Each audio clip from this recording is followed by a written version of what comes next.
நடந்து முடிந்த சட்டமன்ற தேர்தலில் நான் ஏற்கனவே உங்களுக்கு முன்னாடி வந்து ஒரு ப்ரெஸ் மீட் கொடுத்தேன். தேர்தல் சமயத்திலையும் வாக்கு சேகரிக்கிற சமயத்திலையும் நான் உங்களுக்கு சொன்னேன், இது வந்து ஒரு வரலாற்று சிறப்புமிக்க தேர்தலாக இருக்குன்னு சொன்னேன். அதே போல வரலாற்று சிறப்புமிக்க தேர்தலா இந்த முடிவுகள் வந்து அண்ணன் அவர்கள் ஒரு வரலாற்றை நிகழ்த்தியிருக்கார். அண்ணன் தளபதி அவர்கள் இப்பொழுது முதலமைச்சராக பதவியேற்று கடந்த 5-6 நாட்கள்ல நடக்கிற நலத்திட்டங்கள்லாம் உங்களுக்கு தெரியும். டாஸ்மாக் மூடி இருக்கிறாரு. டாஸ்மாக் மூடியதால் மக்கள் எல்லாம் மகிழ்ச்சியோட இருக்கிறாங்க.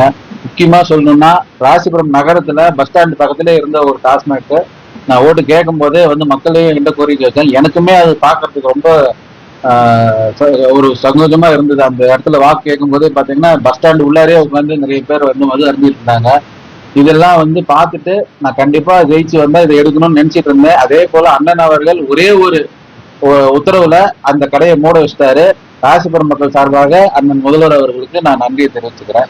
இதே போல தொகுதி முழுக்க நான் வந்து பிரச்சாரம் செய்ததுல நிறைய மக்கள் வந்து நிறைய கோரிக்கைகள் வச்சிருக்கிறாங்க.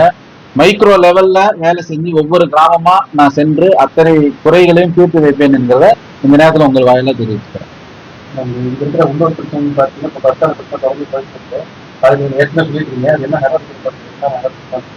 பஸ் ஸ்டாண்ட் பிரச்சனை அவங்க திமுக கவர்மெண்ட் வந்து பாலிசி டிசிஷனா வந்து எடுத்து வச்சிருக்கிறாங்க. இதுக்கு மேலதான் நான் வந்து முதல்வர்கிட்ட கோரிக்கை வச்சு அதுக்கு என்ன நடவடிக்கை எடுக்கணுமோ எடுத்து கொடுக்குறேன். கண்டிப்பா வணிகர்களுக்கு பாதிப்பு இல்லாம மறுபடியும் பேருந்துகளையும் செயல்படுறதுக்கு ஏதாவது வாய்ப்பு இருக்காங்கிறத நான் பாத்துறேன். அது எப்படி, ஏன்னா கவர்மெண்ட்ல நிறைய ப்ரொசீஜர்ஸ் இருக்கு. அவங்க எந்த லெவல்ல பண்ணி வச்சுட்டு போயிருக்காங்கன்னு எனக்கு தெரியல.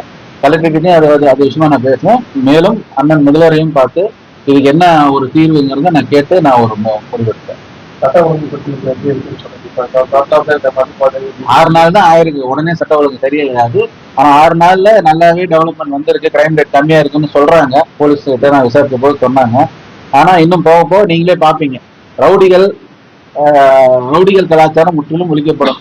சென்ற ஆட்சியோட ஒரு இதுவே வந்து பாத்தீங்கன்னா ரவுடி கலாச்சாரம் தலைவிரிச்சு ஆடிச்சு.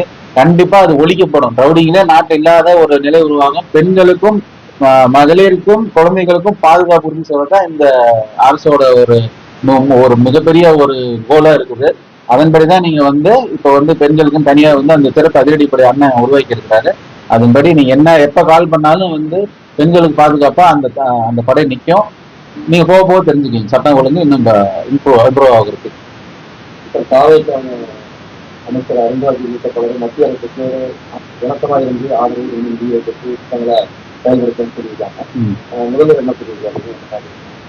மத்திய அரசு முதல்வர் தான் சொல்லணும். முதல்வர் என்ன எப்பவுமே வந்து ஒரு ஸ்டேட் கவர்மெண்ட் இருக்குன்னா சென்ட்ரல் கவர்மெண்ட் கூட ஆஸ் அ கவர்மெண்ட் அவங்க இணக்கமா செயல்பட்டு மக்களுக்கு தேவையான திட்டங்கள் செய்யணும்னா அவங்க இருந்து ஃபண்டு வாங்கி நமக்கு வர வேண்டிய ஃபண்டு வந்தாலே வந்து ஸ்டேட் கவர்மெண்ட்னால எல்லாமே பண்ண முடியும். அதை அண்ணா எப்படி பண்ணணுமோ அது பண்ணிக்கு வருது. அவர் ஓய்வு பெற்று ரிட்டையர் ஆயிட்டாரு. அவ்வளவுதான். அவர் விட்டுருங்க. ரிட்டையர் ஒரு ப்ரொஃபஷன் வந்து ரிட்டையர் ஆகும்போது அவர் அரசியல இருந்து ரிட்டையர் ஆயிட்டாரு. இதுக்கு மேல அங்க இனிமே அது ஒண்ணு என்ன, அது அவ்வளவுதான் முடிஞ்சு போனது. ஆதரவு கொடுக்கறதுக்கு என்ன இருக்கு? அவரு ரிட்டையர் ஆயிட்டாருன்னா completely out of all the work. அதனால எதுக்கும் இல்லை. ஏன்னா மகன்கிற முறையில அவர்கிட்ட நான் ஏதாவது ஆதரவு கேட்கறேன். அதுக்கப்புறம் அவர் முடிவு எடுக்கிறதுக்கு தான் இருக்கணும். வச்சுக்கோங்க. இப்ப உயிர்ப்போட இருக்கிற ஒரு கட்சிக்கு தான் ஆதரவு கொடுக்க முடியும். அப்ப டிவிகே வந்து ஆளுங்கட்சியா இருக்குது. நான் கண்டிப்பா அது கேட்டு அவர்கிட்ட நான் என்னோட கோரிக்கையை நான் வைப்பேன். அவர் முடிவு எடுக்கிறது. சட்டமன்றத்தை வந்து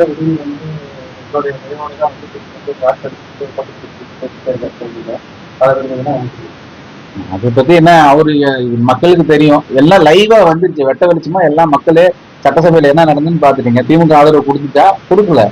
அது இல்லாம நாங்க 144 எம்எல்ஏஸ் வந்து நான் வந்து ஆதரவு கொடுத்து இந்த அரசாங்கம் வந்து நிலையான ஒரு அரசாங்கமா மாற்றப்பட்டு இருக்குது. அதை பத்தி நானும் கமெண்ட் பண்ண விரும்பல. நான் அதெல்லாம் எதிர்பார்க்கல. எனக்கு முதல் வேலை மக்கள் கோரிக்கையை நிறைவேற்றணும்.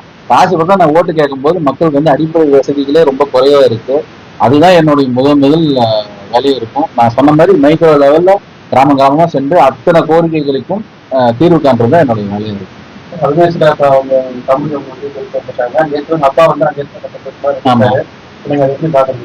என்ன ரொம்ப சந்தோஷமா இருக்கு. எங்க அப்பா வெக்கேட்டட் சீட்ல என்னுடைய சகோதரி கமலி வந்து அங்க உட்காந்து போற இடத்துக்கு ஜெயிச்சு உட்காடுறாங்க.